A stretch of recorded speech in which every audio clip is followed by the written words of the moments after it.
Good afternoon, folks. This is Carl, your ticker guy, and I have a plea for you. Please pass this video along to everyone you know.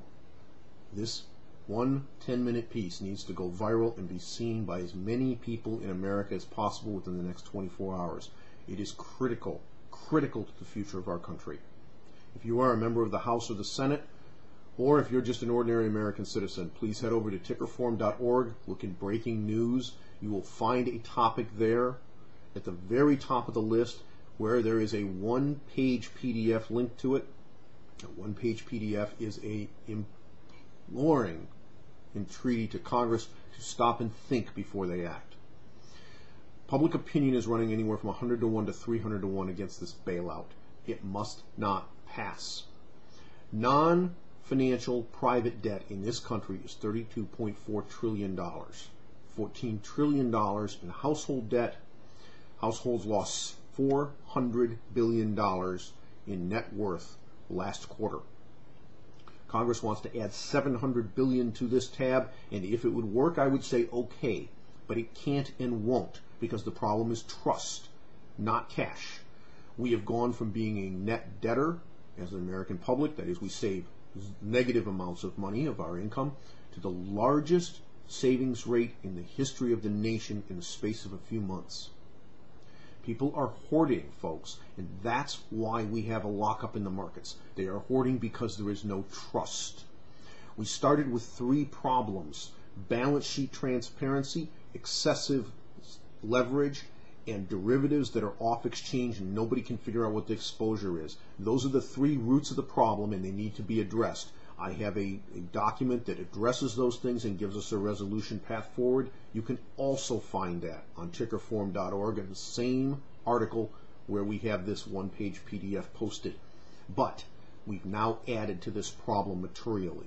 The federal government is responsible for the destruction of trust in our financial system. When Fannie and Freddie were taken out, the preferred stockholders were wiped out as well as the common equity.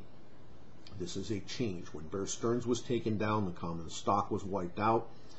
Then we had this happen with Fannie and Freddie, and at the time I said you cannot own preferred stock in any financial firm anymore because you never know who's next. The government changes the rules. They come in, they don't put the firm through bankruptcy court, they don't put it through receivership. They by fiat declare these things to be worthless.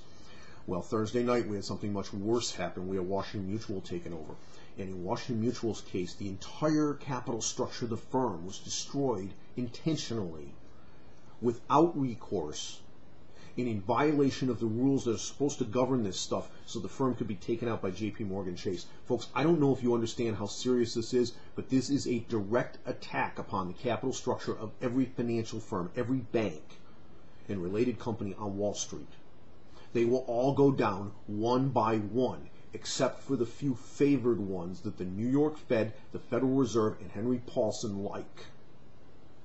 JP Chase is apparently one of them. They saw a $10 rise in their stock price, even though they issued a dilutive stock offering. Why? Because they're one of the favored few. But look at Wachovia Bank, look at Chorus, look at everybody else out there. They're all getting shredded day after day.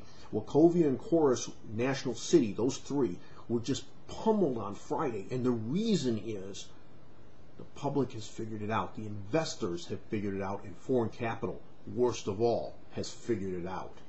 Folks, we have capital structures in this country and in the way we do business in order to prevent this kind of thing from happening.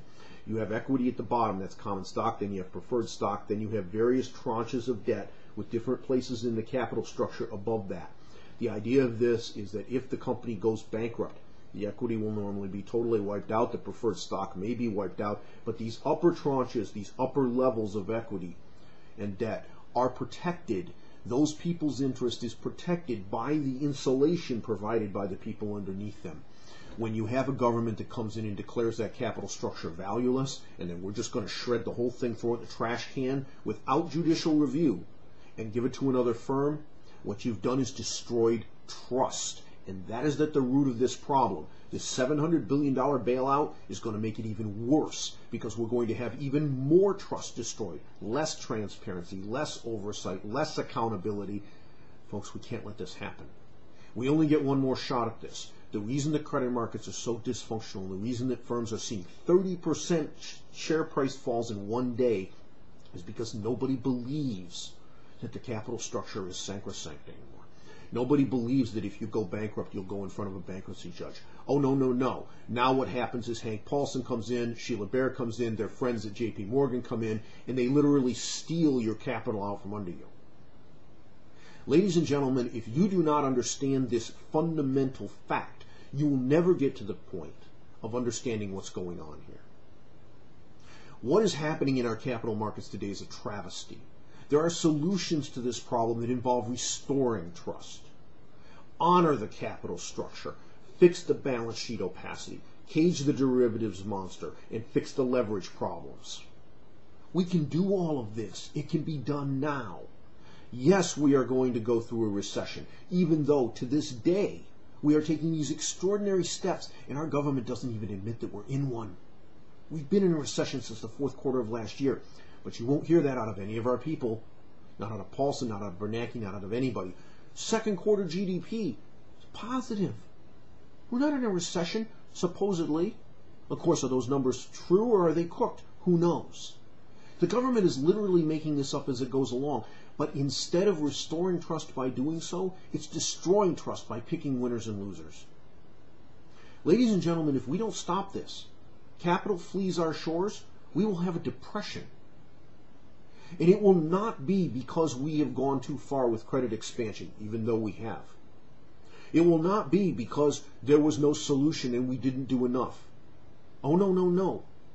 That depression, if it comes, ladies and gentlemen, will be a direct consequence of our government's actions over the last 18 months and continuing forward.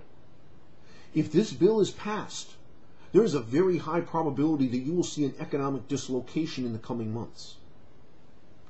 You, the American citizen, are responsible for holding your government accountable and responsible for what it does.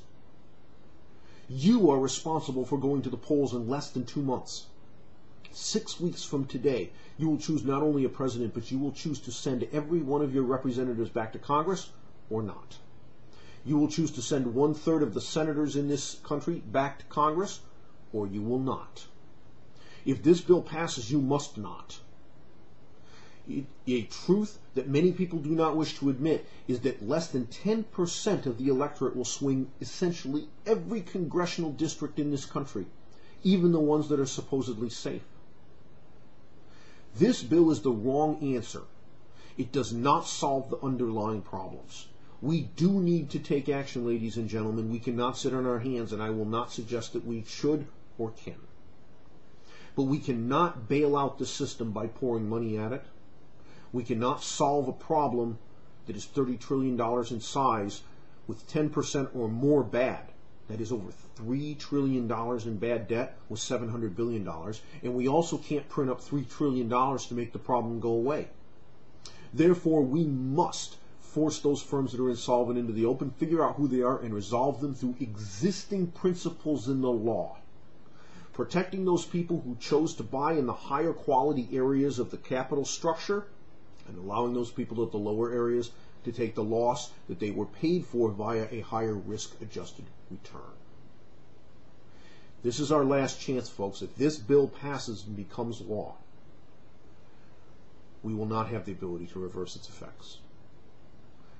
Please call Congress. Please fax Congress. Tell them, no bailout. Send them a copy of the letter. Talk to them. And for you in Congress, please step back and listen.